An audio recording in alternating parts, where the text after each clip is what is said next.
ಕಾಪುಪೇಟೆಯಲ್ಲಿ ಹಲವು ವರ್ಷಗಳಿಂದ ಕಾಡುತ್ತಿರುವ ಪಾರ್ಕಿಂಗ್ ವ್ಯವಸ್ಥೆಗೆ ಪರ್ಯಾಯ ಪರಿಹಾರ ವ್ಯವಸ್ಥೆಯನ್ನು ಕಂಡುಹುಡುಕುವ ನಿಟ್ಟಿನಲ್ಲಿ ಕಾಪು ಪುರಸಭೆ ಮತ್ತು ಪೊಲೀಸ್ ಇಲಾಖೆ ಸ್ಥಳ ಸರ್ವೆ ನಡೆಸಿದೆ.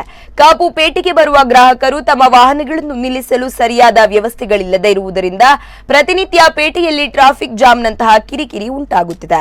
ಈ ಬಗ್ಗೆ ಶಾಶ್ವತ ಪರಿಹಾರವನ್ನು ಕಂಡುಕೊಳ್ಳುವ ನಿಟ್ಟಿನಲ್ಲಿ ಕಾಪು ಅಭಿವೃದ್ಧಿ ಸಮಿತಿಯು ಕಾಪುಪೇಟೆಯಲ್ಲಿ ಪಾರ್ಕಿಂಗ್ ವ್ಯವಸ್ಥೆಗೆ ಅವಕಾಶ ಒದಗಿಸಿಕೊಡಬಹುದಾದ ಸ್ಥಳಗಳನ್ನು ಗುರುತಿಸಿ ಪ್ರತ್ಯೇಕ ನಕ್ಷೆಯೊಂದನ್ನು ಸಿದ್ಧಪಡಿಸಿ ಪುರಸಭೆಗೆ ನೀಡಿತ್ತು. ಪಾರ್ಕಿಂಗ್ನ ಒತ್ತಡವನ್ನು ಕಡಿಮೆಗೊಳಿಸುವ ನಿಟ್ಟಿನಲ್ಲಿ ತಾಲೂಕಿನ ವಿವಿಧೆಡೆ ಸ್ಥಳ ಪರಿಶೀಲನೆ, ಸರ್ವೆ ನಡೆಸಿ ಚರ್ಚೆ ನಡೆಸಲಾಗಿದೆ. ಜಾಸ್ತಿ ಆಗುತ್ತೆ ಇಲ್ಲಿಗೆ, ನೀವಿಲ್ಲ ಅಂದ್ರೆ ಅಲ್ಲಿಗೆ ಹೋಗಿ ಕಾಯಬೇಕು. ಇಲ್ಲ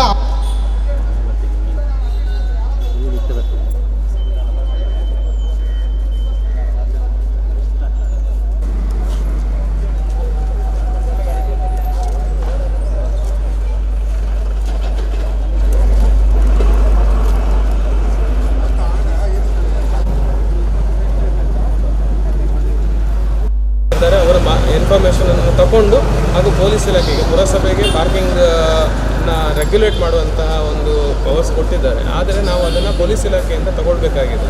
ಪೊಲೀಸ್ ಅವರಿಂದ RTO ಅವರಿಂದ ಮಾಹಿತಿಯನ್ನು ತಗೊಂಡು ನಾವು ಪಾರ್ಕಿಂಗ್ ಬಗ್ಗೆ ಚಿಂತನೆ ಮಾಡಬೇಕಾಗಿದೆ. ಸೊ ನಾವು ಒಂದ್ಸರಿ ಜಂಟಿ ಇದು ಮಾಡಿ ನಮ್ಮ ನೂತನ ಅಧ್ಯಕ್ಷರು ಕಾಪು ಇದರಲ್ಲಿ ಅವರ ಅಲ್ಪಾವಧಿಯಲ್ಲಿ ಪಾರ್ಕಿಂಗ್ ವ್ಯವಸ್ಥೆನಾದರೂ ಒಂದು ಸಾಲ್ವ್ ಮಾಡಬೇಕು ಅನ್ನೋಂಥ ಒಂದು ಉದ್ದೇಶದಿಂದ ಪೊಲೀಸ್ ಅವರ ಸಹಯೋಗದೊಂದಿಗೆ ಒಂದು ಮಾಹಿತಿಯನ್ನು ಸಂಗ್ರಹಿಸಿ ಈಗ ಮುಂದೆ ಬರುವಂಥ ಕೌನ್ಸಿಲ್